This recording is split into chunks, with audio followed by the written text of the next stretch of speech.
Here, but please welcome to the stage Vince Haley, Director of the Domestic Policy Council of the White House. Vince, thank you so much. Sure.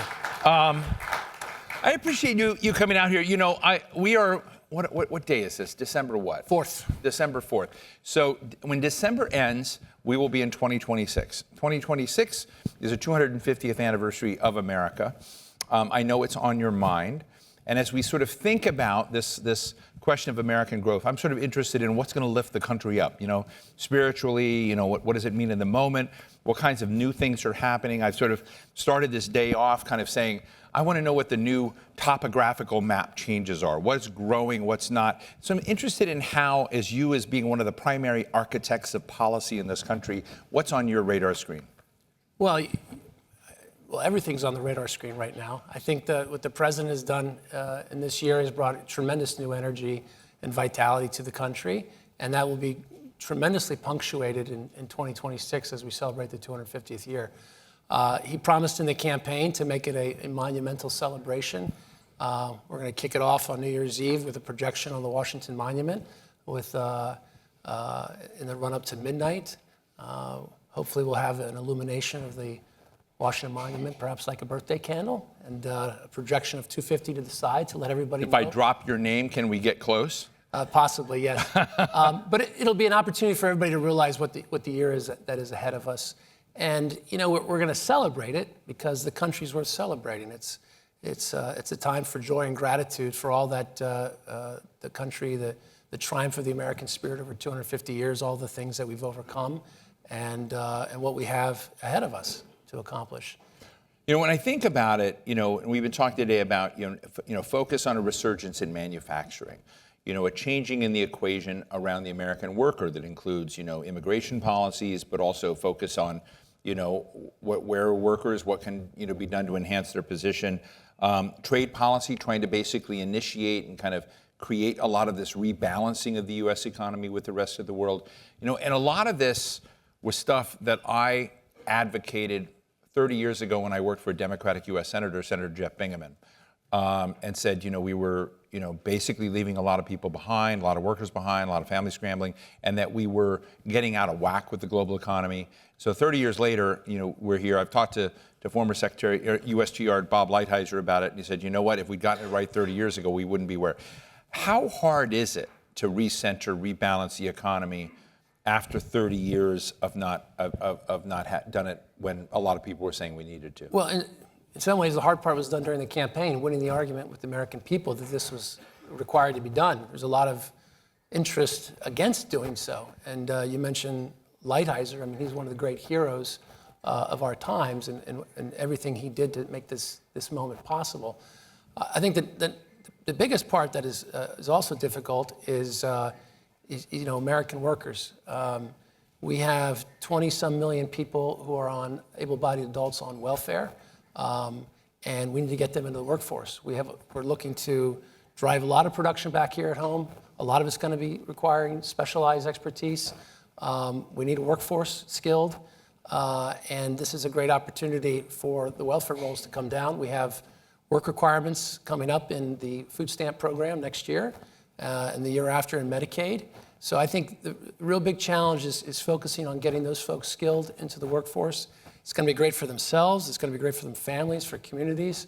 That, to me, is one of the biggest things in 2026, focus on the value of work and making sure that work is really at the center of our social policy. For too long in America, work was seen as somehow a negative. We've had all these welfare programs, which are necessary for those who are truly needy.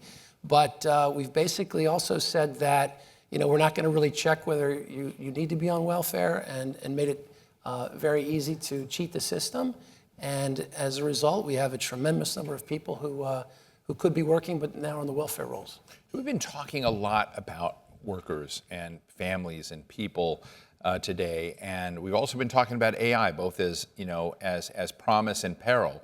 You know, both the promise of what AI can kind of bring in, but there are going to be some, you know, impacts on that. How do you take these folks that you're thinking about and kind of create that transition to work where, You're upskilling people, you're upskilling incumbent workers, you're taking people with, we're not just talking about 17-year-olds, we're talking about people throughout the, have you given, is the White House giving that thought? Because that's a big lift. Well, certainly we're making grants available for, apprenticeships, career-oriented, not just four-year college. That's one aspect. The tax policy, making, lowering taxes on tips, on Social Security. We're trying to make the supply side low regulation so that the work is available. But I do think that there are many more things we can do working with companies. I was talking to one trade association, has 19 million people, it's the second largest, and they have programs to bring people off the sidelines for minorities, but not for people on welfare. And so I do think that the large companies in America can help lead the way for those who are on welfare now, but also for education. I think we're going to have to rely on companies and then adapt as necessary. How much is AI on your daily dashboard about getting it right? Not so much on my daily dashboard. I will say as a personal user, it really is astonishing. What do you use it for? I use it for, I wouldn't say everything, but occasionally I have research and I want fast research on something to give me an idea that I further develop.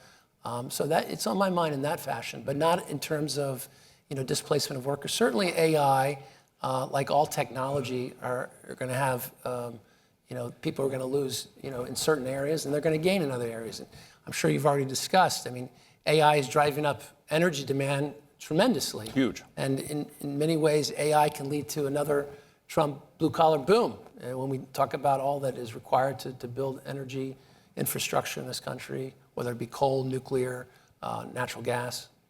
How do you move it faster? Which part? The whole energy picture. Well, it's a great question. I think we need to go super fast. I think it would be helpful when companies, like during the campaign, I was involved in the campaign and thought a lot about energy. It was really a top two issue along with the border, immigration, security. And one thing I came to appreciate, and I'm not an energy expert, what I came to appreciate is that all those renewable credits in the Inflation Reduction Act during the Biden administration, they crowded out the financial case for baseload power like natural gas. And so you're actually doing, by having all that free energy, because most of the power grid requires you to take the cheapest source of electricity. Well, when the taxpayer is funding it, it's zero, and it goes on the grid. And if you're looking to invest in a natural gas plant, you don't make money. There's no financial case because you're competing with free. And so I think this is the case, but I need folks to confirm it. But the amount of investment in natural gas is pretty stagnant over the last 2-3 years. And while you have solar and wind very high because they're getting the incentives. Now, as you know, we've brought a lot of that down in recent legislation, but there's still an overhang of renewable tax credits. And what I don't know, not my zone per se, is I don't know how much that is delaying the speed that we need to have the energy infrastructure. I mean, saw a graph yesterday that the investment in AI plants is basically like that, but the investment in energy is like that. They need to grow here. And what we don't know is if this investment is like this today, what would it be like if we had enough energy? Probably be like this. So we can't go fast enough. And it's probably the biggest thing that our future success depends on. Inside the circle in which you're sitting, because you're in the domestic policy side, this is perhaps an unfair question.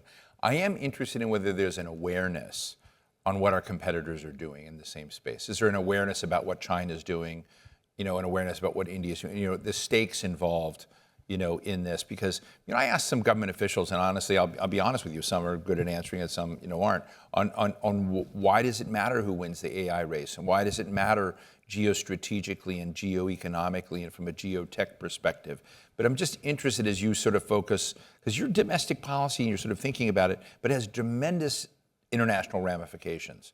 Are you watching the other guys? Well, I know President Trump is. I mean, you know that because he cites the statistics on how much energy is being produced in China and how many coal plants are being built in China. So I know it's intensely on his radar, and it was on his radar during the campaign. what I would, if I could wave a magic wand, and energy's not in my portfolio directly, if I could wave a magic wand, is that you'd have almost like a war room, a command and control center where you could see very vividly all the various aspects that go into baseload power generation and what are the bottlenecks. I found during the campaign that understanding the energy system to be enormously complex. You got different commissions, you got commissioners, you got different decisions, but and you got these different regional grid operators. But what we do know is that I think PJM, one of the ones covers 13 states. They came out with a plan in September, which they withdrew, but they basically were suggesting that there'd be a form of rationing with these big data centers coming on board. Rationing of power? Well, in the sense that they were suggesting, again, the suggestion Right. that was taken down, that at different times of the day, they would get into an arrangement where consumers or the companies would go dark to satisfy consumer demand. But we can't have that. But they're trying in a good faith way to figure out how they're dealing with all this energy demand. And that simply can't be the case if we're going to win the AI race. And I think winning the AI race, it goes without saying, is super important for the country. It's imperative. And I think we will win that race, and I think we will adapt. And one thing the president is very clear, if things aren't working, he moves quickly to fix them. And if it's make it vivid to him that we're not doing enough, he will alter course. You see this every day, his willingness to change course tactically to achieve the strategic outcome. I love our sponsors today. I'm going to be nice to them. Citi, Coinbase, NVIDIA, Tychos. When I think about these companies, they're here today because they wanted to have the discussion about American growth, American economic growth, and what the drivers of that going to be. And I sort of, again, thinking about, if you were kind of look at where the Rocky Mountains are, work where the Great Lakes are, see in economic terms, you're going to have new mountain ranges created out of digital assets. You're going to have, new thoroughfares in the country, in a less literal way that, from what AI is going to do and power. And I'm interested in the fact that all of this seems to be on the way, a sort of tsunami of change coming. And I'm interested in the vision of it. And I'm interested in how you, as a policy sculptor and a shaper, of communications and kind of teaching people. And one of the things I tell everybody is, a presidency is not just a president. It's a franchise of people. How do you get everybody on board to understand? Like I'm intrigued, candidly, that you've been as focused and successful as you have, because I think it's hard to bring everybody on board who, largely shares a vision. How does that happen? Do you have teach-ins?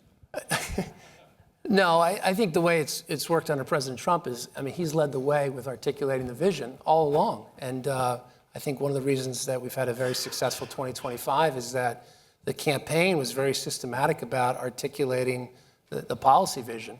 In some cases, it was a restatement of what he had done the first term with a little bit of expansion. I'd say that trade was an example of that. In other areas, we were dealing with new things like the whole DEI regime and the gender ideology, which required new statements of policy. But it was the clarity of his policy commitments during the campaign that led to a very clean and, argument-free conversion of those into executive orders and legislation, and ultimately in the big beautiful bill. And so I think that's what's been working for the president so far.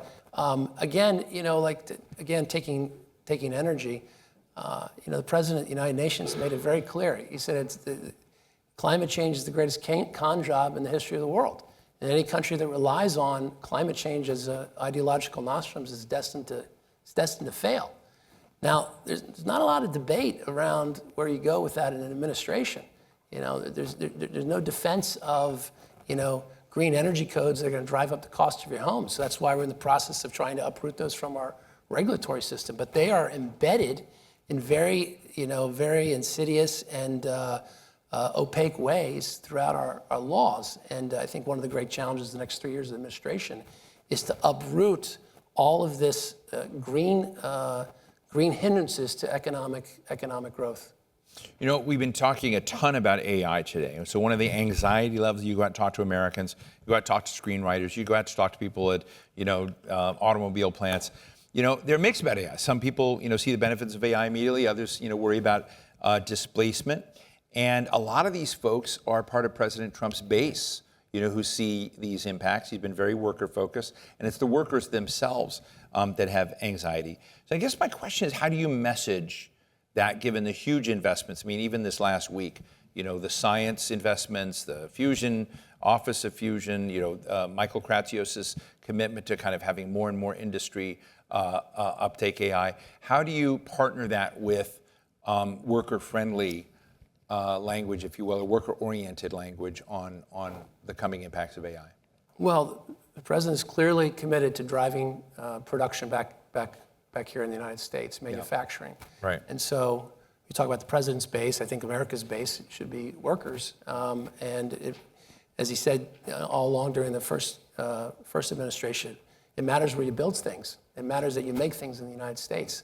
And I think we've come to that view very broadly in this country. And so, partly with AI is enabling manufacturing to be successful here at home. And so I think you emphasize the job creation that's coming here. I don't know what the exact figure is. Maybe it's 16 or 17. I think the president talks about $18 trillion in committed investments. 18 trillion. Yes, compared to a little less than 1 trillion in the last administration. And so that's a lot of investment here that's going to create a lot of opportunities. And I think we talk about focusing on the individual worker and making sure that they are trained and capable to take up these jobs. You talk about some of the social issues. I think getting rid of the DEI regimes in government, and we're on the cusp, I think, of ultimately ending disparate impact legislation or regulation in the economy is a big, it's not only tremendously unfair to workers. I mean, you work in a system where there's, where the DI is in place and it just creates conflict, and it also is a big economic overhead. And I've seen estimates of tens of billions of dollars deadweight in the economy. That's going to be a dividend for years. And it's basically, it's a return to fairness. Also non-discrimination in the workplace is return to fairness. So that's going to create new vitality, I think, and reestablishing merit in the workplace so that talent rises no matter what your skin color is super important. And I think the president, in a way, in his intangible focus on greatness, he talks about making America great again. But he's talking about greatness and I dare say truth, beauty. He's got a beautification regulation on buildings, beautiful buildings in D.C. He cares about building things. He cares about great talent, and he's always, complimenting great talent, no matter what the discipline is. I just saw his next fun project's going to be Dulles Airport. That's right. Is that right? I didn't know if it was a fake TikTok or a real one. I don't know what you've seen, and I don't know what's out there, but I definitely know he has that. Yeah, Dulles Airport's on his mind, I think. What's he going to do to Dulles? He says he likes he even knew the name of the architect, which is amazing. So he is obsessed with building things. Building beautiful things. Yeah. Okay. I guess the other part of this I'm really interested in from a perspective where you sit, because you know him, you know his thought process, you know what he's focused on. But stablecoin, we've talked a little bit about this coming in. I've been really, really amazed at how quickly the global uptake of central banks, ministers of finance, others that wanted to now get in the game. They would not have done this 1 year ago. Complete change. Is that something that's been accidental that you sort of tripped into, or was this by design? You mean during the campaign and just sort of the... Well, no, but I think that, the passage of the Genius Act, the establishment of stablecoin, coming in, with Faryar, whom we just saw up here talking about it. I mean, I know a lot of effort went into it, but aren't you surprised at how quick the market uptake has been of this? The previous administration had been very much anti-crypto. Hugely anti. Yeah, and very aggressively so. And I can't speak for the president. I'm not sure how much he was, in the first term focused on those issues. But clearly in the campaign, the people spoke very loudly about the desire to have these options, and many of the people the president trusts in Congress talked to him about it, and And I think he also took observation of how heavy-handed the previous administration was, and he was willing to to support this new horizon. I think I've shared with you before. People may wonder why the president's so close to UFC, Dana White. It's actually a little bit of an analogy. 30 years ago, as I understand the story, Dana White and UFC was trying to make it, and because of competition, people wanted to keep him out of the market. Nobody would give him a place to fight.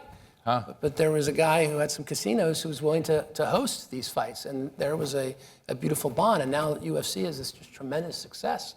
And so the president clearly has a track record of willing to take risks on things that he believes deserves a shot. I know, and you've made me kind of go and watch some of those UFC things, which I had never done before. Is that right? Were you a fan before? I had not tracked it before. You're not, okay, and I think you may know that there's going to be a UFC fight on the South Lawn on June 14th. I did not know that. Yes. Is this news? We're breaking news right now? I don't think we're breaking news. This has been talked about. Okay, great. Hopefully I'm not breaking news. Again, sometimes I can't keep track of what I should know or not know. I'm going to drop your name to try to get there. Yeah. But look, I mean, in the minutes we have, I just sort of think what I'm really, fascinated by in this moment, it just sort of feels like a plastic moment where there's just so much, being shifted. And again, when you kind of look at what the mutual responsibilities of business, I mean, you're dealing and interacting with, tons of businesses. Some of the businesses are ambivalent on some of the trade stuff, but they're very enthusiastic about AI. How do you see that terrain? And what do you think the kind of broader social contract, not just with workers, but with businesses, what the role of government is? Are you recrafting what that model should look like? The social contract model? Yeah. Well, it's interesting. You mentioned you might ask that. It's a big question. It's probably easier asking about tax rates. Yeah. But I was thinking about that before coming on. Lincoln was seized with this question before he became president. What was the nature of American success? And he's looking back to the Declaration. And he says behind it all is a philosophical cause.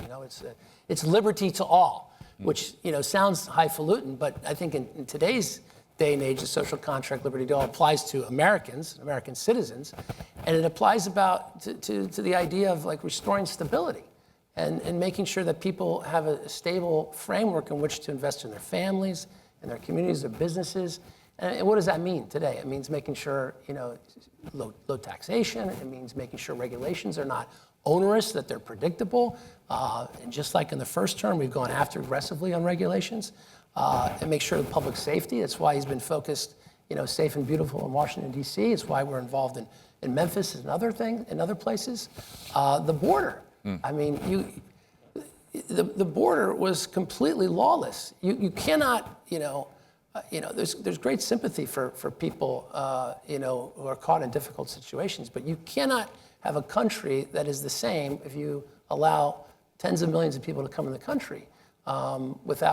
Illegally, and without consequence, without selection. You cannot have the same country. You cannot expect the same country. And so restoring stability on the border, restoring the law, the application of the law, the impartial application of the law, all fundamental to establishing the social contract, which should be liberty to all. And what did Lincoln say at the end? I wrote it down here. He says, the principle that clears the path for all gives hope to all, and by consequence, enterprise and industry to all. That's what's required if you're going to have liberty to all, if you're going to make sure there's stability. That's what gives hope to people to get ahead. Make sure you don't have arbitrary, discrimination in your workplace. You have things like that. You can't even have school discipline because you're afraid that it might have an imbalance. And so all these things are being restored. Stability is being restored across the board. We don't know what people will do, but if they have a stable framework, then they can do almost anything, obviously within the law. And that's really what's important. That's the national opportunity, is reestablishing this framework of stability so people can thrive in this country, businesses can thrive, and that businesses overseas can come and invest in America. Well, I could talk with you for hours. There's so many issues that you cover. Really grateful that you came over from the White House tonight. Thank you. I loved your thoughts on Lincoln that you just shared here. I know you have the Christmas tree lighting tonight. Yes. Again, I'm interested in if I can get anywhere dropping your name at that. Yeah. So we'll if have you want to to come, find out. absolutely. Yeah, great. So we'll be there. But I want to just say to Vince Haley, Director of the Domestic Policy Council, thank you. good friend. All right, thank you so much, Steve. my friend. All right. Thank you very much. Safe travels.